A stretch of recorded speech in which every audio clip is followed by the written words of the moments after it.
ಲೋಕಸಭಾ ಕ್ಷೇತ್ರಗಳ ಪುನರ್ವಿಂಗಡಣೆ ಆದರೆ ದಕ್ಷಿಣದ ರಾಜ್ಯಗಳಿಗೆ ದೊಡ್ಡ ಮಟ್ಟದ ಅನ್ಯಾಯವಾಗುತ್ತೆ. ಉತ್ತರದ ರಾಜ್ಯಗಳ ಕಡೆಗೆ ಕ್ಷೇತ್ರಗಳನ್ನು ಹೆಚ್ಚು ಮಾಡಿಕೊಂಡಿವರು ದಕ್ಷಿಣದ ರಾಜ್ಯಗಳನ್ನು ಕಡೆಗಣಿಸಿಬಿಡ್ತಾರೆ. ಆಗ ಸಂಸತ್ತಿನಲ್ಲಿ ಅಂತ ಬಂದಾಗ ಸಂಸತ್ತಿನಲ್ಲಿ ದಕ್ಷಿಣದ ರಾಜ್ಯಗಳ ಪ್ರಾತಿನಿಧ್ಯವೇ ನಗಣ್ಯವೇನು ಎನ್ನುವಷ್ಟರ ಮಟ್ಟಿಗೆ ಆಗಿಬಿಡುತ್ತೆ. ಸೀಟ್ಗಳ ಸಂಖ್ಯೆ ಅಲ್ಲೇ ಜಾಸ್ತಿ ಆಗಿಬಿಟ್ಟಾಗ ನಮ್ಮ ಎಂಪಿಗಳ ಧ್ವನಿಗೆ ಬೆಲೆನೇ ಇರಲ್ಲ ಅಲ್ಲಿ. ಇಂಥ ಒಂದು ಷಡ್ಯಂತ್ರ ನಡೆದಿದೆ ಅಂತ ಹೇಳಿ ಸ್ಟಾಲಿನ್ ಏನು ಮಾಡ್ತಾರೆ, ತಮಿಳುನಾಡಿನ ಸಿಎಂ ಅವರು ಇದನ್ನು ವಿರೋಧ ಮಾಡಬೇಕು, ಒಂದು ಸಭೆ ಕರಿತಾ ಇದ್ದೀನಿ ನಾನು, ದಕ್ಷಿಣದ ಎಲ್ಲ ರಾಜ್ಯಗಳ ಅಥವಾ ಈ ಒಂದು ವಿಚಾರದಲ್ಲಿ ಅನ್ಯಾಯಕ್ಕೆ ಒಳಗಾಗ್ತಾ ಇದ್ದೀವಿ ಅಂತ ಯಾವ್ಯಾವ ರಾಜ್ಯಗಳಿಗೆ ಫೀಲ್ ಆಗುತ್ತೋ ಅವರೆಲ್ಲರೂ ಕೂಡ ಬನ್ನಿ ಮೀಟಿಂಗ್ ಅಟೆಂಡ್ ಮಾಡಿ ಅಂತ ಕರೆ ಕೊಟ್ಟಿದ್ದರು. ದಕ್ಷಿಣ ಭಾರತದ ಬಿಜೆಪಿಯೇತರ ಪಕ್ಷಗಳ ನಾಯಕರಿಂದ ಮಹತ್ವದ ಸಭೆಯಲ್ಲಿ ನಡೆದಿದೆ. ಸಭೆಯಲ್ಲಿ ಕರ್ನಾಟಕದ ಡಿಸಿಎಂ ಡಿ ಕೆ ಶಿವಕುಮಾರ್ ಭಾಗಿಯಾಗಿದ್ದಾರೆ. ಸಿದ್ದರಾಮಯ್ಯನವರಿಗೆ ಆಹ್ವಾನ ಹೋಗಿತ್ತು. ಅದು ಸಿದ್ದರಾಮಯ್ಯನವರು ನಾನು ಕಾರಣಾಂತರಗಳಿಂದ ಹೋಗೋಕ್ಕಾಗ್ತಾ ಇಲ್ಲ, ನನ್ನ ಬದಲಿಗೆ ಡಿ ಕೆ ಶಿವಕುಮಾರ್ ಅವರು ಬರ್ತಾರೆ ಅಂತ ಅವ್ರು ಹೇಳಿದರು. ಅದೇ ರೀತಿಯಲ್ಲಿ ಡಿ ಕೆ ಶಿವಕುಮಾರ್ ಅವರು ಭಾಗಿಯಾಗಿದ್ದಾರೆ. ಈಗಿನ ಜನಸಂಖ್ಯೆಯನ್ನು ಆಧರಿಸಿ ಪುನರ್ ವಿಂಗಡಣೆಗೆ ನಾವು ಯಾವುದೇ ಕಾರಣಕ್ಕೂ ಒಪ್ಪಬಾರದು. ಈ ಜನಸಂಖ್ಯೆ ವಿಚಾರ ಯಾಕೆ ಬರುತ್ತೆ ಇಲ್ಲಿ ಅಂತ ಹೇಳಿದ್ರೆ, ನೋಡಿ, ಈ ಜನಸಂಖ್ಯೆ ವಿಚಾರದಲ್ಲಿ 1970s ಒಂದು ದೊಡ್ಡ ಅಭಿಯಾನ ಶುರುವಾಯಿತು ದೇಶಾದ್ಯಂತ.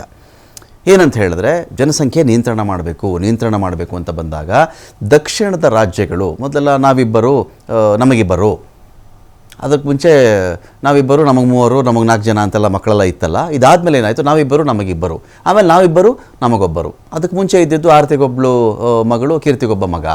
ಇಂಥ ಕಾನ್ಸೆಪ್ಟ್ ಎಲ್ಲ ಆದಮೇಲೆ ನಾವಿಬ್ಬರು ನಮಗೊಬ್ಬರು ಸಾಕಪ್ಪ, ಈ ಸಿದ್ಧಾಂತ ಬಂದ ಮೇಲೆ ಏನಾಯಿತು, ಈ ರೂಲ್ ಬಂದ ಮೇಲೆ ಏನಾಯಿತು, ದಕ್ಷಿಣದ ರಾಜ್ಯಗಳು ಚಾಚು ತಪ್ಪದೆ ಫಾಲೋ ಮಾಡಿಬಿಟ್ಟು ಇಡೀ ಜನಸಂಖ್ಯೆಯನ್ನು ಕಂಟ್ರೋಲ್ ಮಾಡ್ಕೊಂಡ್ಬಿಟ್ವು.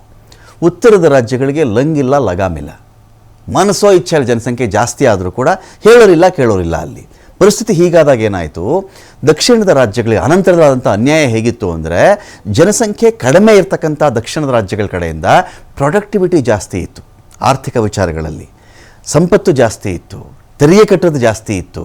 ತೆರಿಗೆ ದಕ್ಷಿಣ ರಾಜ್ಯಗಳು ಜಾಸ್ತಿ ಕಟ್ಟೋದು, ಉತ್ತರದ ರಾಜ್ಯಗಳಿಗೆ ಜಾಸ್ತಿ ಹಂಚೋದು. ನಾವು ಜಾಸ್ತಿ ತೆರಿಗೆ ಕಟ್ತಾ ಇದ್ದೀವಪ್ಪ, ನಾವು ಪಾಲ್ ಜಾಸ್ತಿ ಮಾಡಿ ಅಂದರೆ ಅಯ್ಯೋ ಉತ್ತರದ ರಾಜ್ಯಗಳು ಸಾಕಬೇಕಲ್ಲ, ಜನಸಂಖ್ಯೆ ಕಂಟ್ರೋಲ್ ಮಾಡಲಿ ಅಂದರೆ ಉತ್ತರ ಇಲ್ಲ ಒಬ್ಬರ ಬಳಿಯಲ್ಲೂ ಕೂಡ.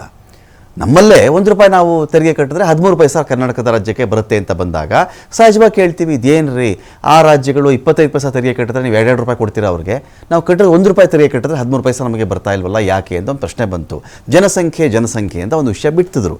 ದಕ್ಷಿಣ ರಾಜ್ಯಗಳ ವಾದ ಏನು ಅಂತ ಹೇಳಿದ್ರೆ, ನಾವು ಜನಸಂಖ್ಯೆ ಕಡಿಮೆ ಮಾಡಿಕೊಂಡಿದ್ದು ಸರ್ಕಾರದ ಮಾತನ್ನು ಕೇಳಿಯೇ ತಪ್ಪು ಮಾಡಿಬಿಟ್ವಾ ನಾವು, ಜನಸಂಖ್ಯೆ ಜಾಸ್ತಿ ಆಧಾರದ ಮೇಲೆ ನೀವು ಮಾಡೋದಾದರೆ ನಮ್ಗೆ ಅನ್ಯಾಯ ಆಗಲ್ವಾ ಅಂತ ಒಂದು ಚರ್ಚೆ ನಡೀತು. ಈ ಒಂದು ಕಾರಣಕ್ಕೆ ಈ ಜನಸಂಖ್ಯೆ ಆಧಾರಿತ ಕ್ಷೇತ್ರ ಪುನರ್ವಿಂಗಡಣೆಗೆ ನಾವು ಒಪ್ಕೊಳ್ಬಾರ್ದು. ಉತ್ತರ ರಾಜ್ಯಗಳು ಜಾಸ್ತಿ ಇವೆ, ಜಾಸ್ತಿ ಸೀಟ್ ಅವ್ರಿಗೆ ಹೋಗುತ್ತೆ. ದಕ್ಷಿಣ ರಾಜ್ಯಗಳು ಕಡಿಮೆ ಇದ್ದಾಗ ನಾಳೆ ದಿನ ಏನೋ ಸಮಸ್ಯೆ ಬಂತು ಅಂದರೆ ದಕ್ಷಿಣದ ರಾಜ್ಯಗಳ ಮಾತು ಕೇಳೋಕ್ಕೆ ಯಾರೂ ಇರಲ್ಲ. ನಾವು 18 ಜನ 19 ಜನ ನಿಂತ್ಕೊಂಡ್ರೆ 100 ಜನ ನಿಂತ್ಕೋತಾರಲ್ಲಿ, ಯಾರ ಮಾತು ನಡೆಯುತ್ತೆ ಅವಾಗ, ಓಟ್ ಹಾಕಿದ್ರೆ ಅವ್ರ ಮಾತೇ ನಡೆಯುತ್ತೆ ಅಂತ ದಕ್ಷಿಣದ ರಾಜ್ಯಗಳ ಆತಂಕ.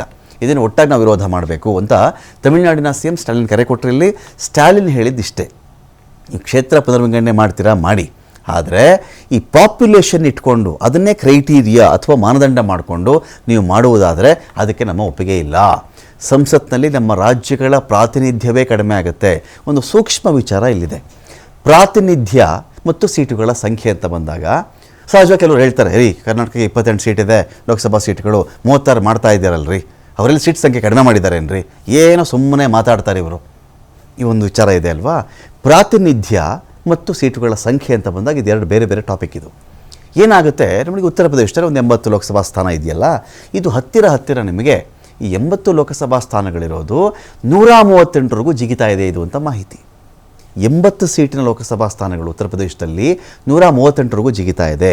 ಕರ್ನಾಟಕದ್ದು 28ರಿಂದ 36 ಆಗ್ತಾ ಇದೆ ಅಂತ. ತಮಿಳುನಾಡ್ದು ಅರೌಂಡ್ 39 ಇಂದ 41-42 ಆಗುತ್ತೆ ಅಂತ. ನಾವು ಒಂದೇ ಒಂದು ಸೀಟ್ ಕಡಿಮೆ ಮಾಡಲ್ಲ ಅಂತ ಒಂದು ಹೇಳಿಕೆ ಬಂತು. ಇದಕ್ಕೆ ದಕ್ಷಿಣ ರಾಜ್ಯಗಳು ಹೇಳ್ತಿರೋದೇನು ನೋಡ್ರಪ್ಪ, ನಮಗೆ ನಿಮ್ಮ ಪಕ್ಷದ ಪ್ರಾಬಲ್ಯ ಇರತಕ್ಕಂಥ ಪ್ರದೇಶಗಳಲ್ಲಿ ಒಂದು 3-4 ಸೀಟ್ ಜಾಸ್ತಿ ಮಾಡೋ ಮೂಲಕವಾಗಿ ಏನೋ ದೊಡ್ಡ ಲಾಭ ಮಾಡ್ಕೊಳ್ತಾ ಇಲ್ಲ. ಪ್ರಾತಿನಿಧ್ಯ ಅಂತ ಬಂದಾಗ ಈಗಿರ್ತಕ್ಕಂಥ ಲೋಕಸಭಾ ಸ್ಥಾನಗಳಲ್ಲಿ ದಕ್ಷಿಣದ ರಾಜ್ಯಗಳ ಪ್ರಾತಿನಿಧ್ಯದ ಪ್ರಮಾಣ ಇದೆಯಲ್ಲ 25% ಇದೆ. ಅದು ಎಲ್ಲ ಸೀಟ್ಗಳು ಸೇರಿಸ್ಕೊಂಡ್ರೆ 25% ಪ್ರಾತಿನಿಧ್ಯ ದಕ್ಷಿಣದ ರಾಜ್ಯಗಳಿಂದ ಮಾತ್ರ ಆಗುತ್ತೆ. ಈ ಪುನರ್ವಿಂಗಡಣೆ ಮಾಡ್ತೀವಿ ಅಂತ ಹೊರಟಿದ್ದಾರಲ್ಲ, ಆ ಪ್ರಕಾರ ಹೋದಾಗ ಪ್ರಾತಿನಿಧ್ಯದ ಪ್ರಮಾಣ ಸೀಟ್ಗಳ ಸಂಖ್ಯೆ ಜಾಸ್ತಿ ಇದ್ದರೂ 19%ಗೆ ಇಳಿದು ಬಿಡುತ್ತೆ ಅಂತ. 19% ಆಗುತ್ತೆ. ಅದು ಹೇಗೆ ಇದನ್ನು ಮ್ಯಾಚ್ ಮಾಡ್ತೀರಿ? ಪ್ರಾತಿನಿಧ್ಯವನ್ನು 25%ಗೆ ಇಟ್ಬಿಟ್ಟು ಮಾಡ್ತೀರಾ ನೀವು? ಹಾಗಾದರೆ 700 ಸೀಟ್ ಆಗಬಹುದು ಲೋಕಸಭಾ ಸ್ಥಾನಗಳು, 744 ಮಾಡಬಹುದು. ಆಗ ನಮ್ಮ ಪ್ರಾತಿನಿಧ್ಯ ಇಲ್ಲ ಅದು 2 ಸೀಟ್ ಜಾಸ್ತಿ, 3 ಸೀಟ್ ಜಾಸ್ತಿ, ಒಂದು 6 ಸೀಟ್ ಜಾಸ್ತಿ ಅಂತ ಮಾಡಿದಾಗ ಎಲ್ಲಿ ಬರುತ್ತೆ ನಮಗೆ? ಉತ್ತರ ಪ್ರದೇಶ ಒಂದೇ ಹತ್ತಿರ ನಮಗೆ 40-42 ಸೀಟ್ ಜಾಸ್ತಿ ಮಾಡ್ಕೊಂಡ್ಬಿಡ್ತಾರಲ್ಲ, ಈ ಕತೆಗೆ ಏನು ಮಾಡೋಣ ಅಂತ ಒಂದು ಚರ್ಚೆ ಇದೆ ಇಲ್ಲಿ. ಸಂಸತ್ನಲ್ಲಿ ನಮ್ಮ ಅಭಿಪ್ರಾಯ ದಾಖಲಿಸುವವರ ಸಂಖ್ಯೆನೇ ಕಡಿಮೆ ಆಗಿಬಿಡುತ್ತೆ. ಪ್ರಾತಿನಿಧ್ಯ ಕಡಿಮೆ ಆಗಿಬಿಟ್ರೆ ಅನುದಾನಕ್ಕೆ ಹೋರಾಡಬೇಕಾಗುತ್ತೆ. ಸೀಟ್ ಸಂಖ್ಯೆ ಜಾಸ್ತಿ ಆಗುತ್ತೆ. ಉತ್ತರ ಪ್ರದೇಶಕ್ಕೆ ಡಬಲ್ ತ್ರಿಬಲ್ ಆಗಿಬಿಡುತ್ತಲ್ಲ ಅದು ಬೇರೆ ರಾಜ್ಯಗಳಿಗೆ. ಅವಾಗ ನಾವು 2-3 ಜಾಸ್ತಿ ಮಾಡ್ಕೊಂಡು ಇನ್ನೇನು ಕಡಿಮೆ ಮಾಡಿಲ್ಲ ಅಂತಾರೆ. ಅಲ್ಲಿನ ಪ್ರಮಾಣವೇ ಓವರಾಲ್ ಆಗಿ ಜಾಸ್ತಿ ಆಗಿಬಿಟ್ಟಾಗ ನಮ್ಮದು ಓವರಾಲ್ ಕಡಿಮೆ ಆಗಿಬಿಡ್ತೀವಿ ಅನ್ನೋ ಒಂದು ಆತಂಕದಿಂದ ಈ ಸಭೆ ನಡೆದಿದೆ. ಇಲ್ಲಿ ಕೇಂದ್ರದಿಂದ ಸೂಕ್ತ ಅನುದಾನ ಸಿಗ್ತಾ ಇಲ್ಲ ನಮಗೆ, ನಮ್ಮ ಅಭಿಪ್ರಾಯವನ್ನು ಪಡೆಯದೇನೆ ಕಾನೂನು ರೂಪಿಸ್ತಾ ಇದ್ದಾರೆ ಇವರು. ಪ್ರಮುಖ ಅವಕಾಶಗಳು ನಮ್ಮ ವಿದ್ಯಾರ್ಥಿಗಳ ಕೈ ತಪ್ಪುತ್ತೆ. ಆಗ ಸಾಮಾಜಿಕ ನ್ಯಾಯದ ಮೇಲೆ ಪರಿಣಾಮ ಬೀರುತ್ತೆ. ನಾಗರಿಕರು ನಮ್ಮ ದೇಶದಲ್ಲಿ ರಾಜಕೀಯ ಅಧಿಕಾರವನ್ನೇ ಕಳೆದುಕೊಂಡು ಬಿಡ್ತಾರೆ. ಆವಾಗ ನಮ್ಮದು ಮರು ವಿಂಗಡಣೆಯ ವಿರುದ್ಧದ ಹೋರಾಟವಲ್ಲ, ಪ್ರಾತಿನಿಧ್ಯದ ಪ್ರಮಾಣದ ಕುಸಿತದ ವಿರುದ್ಧದ ಹೋರಾಟ ಇದು ಅಂತ ಹೇಳಿ ಹೋರಾಟ ನಡೀತಾ ಇದೆ. ಇಲ್ಲಿ ಭಾಗಿಯಾಗಿರೋದು ಕರ್ನಾಟಕದ DCM DK ಶಿವಕುಮಾರ್, ಕೇರಳದ CM ಪಿಣರಾಯಿ ವಿಜಯನ್, ರೇವಂತ್ ರೆಡ್ಡಿ, ತೆಲಂಗಾಣದ CM ಭಗವಂತ ಮಾನ್, ಪಂಜಾಬ್ನ CM KT ರಾಮರಾವ್, BRS ಪಕ್ಷದ ನಾಯಕ. ಇಷ್ಟು ಜನ ಈ ಒಂದು ಸಭೆಯಲ್ಲಿ ಭಾಗಿಯಾಗಿದ್ದಾರೆ. இப்போதைய மக்கள் தொகை அடிப்படையில் தொகுதி மறுசீரமைப்பை ஏற்றுக்கொள்ள முடியாது என்பதில் நாம் அனைவரும் உறுதியாக இருக்க வேண்டும். இங்கே இருக்கும் ஒவ்வொரு மாநிலமும் பயனுள்ள மக்கள் தொகை கட்டுப்பாட்டின் மூலம் குறிப்பிடத்தக்க முன்னேற்றத்தை காட்டியுள்ளன. இத்தகைய மாநிலங்களை தண்டிப்பதாக இந்த நடவடிக்கை இருக்கப் போகிறது. மக்கள் பிரதிநிதிகளின் எண்ணிக்கை குறைவதன் மூலமாக நமது எண்ணங்களை சொல்வதற்கான வலிமை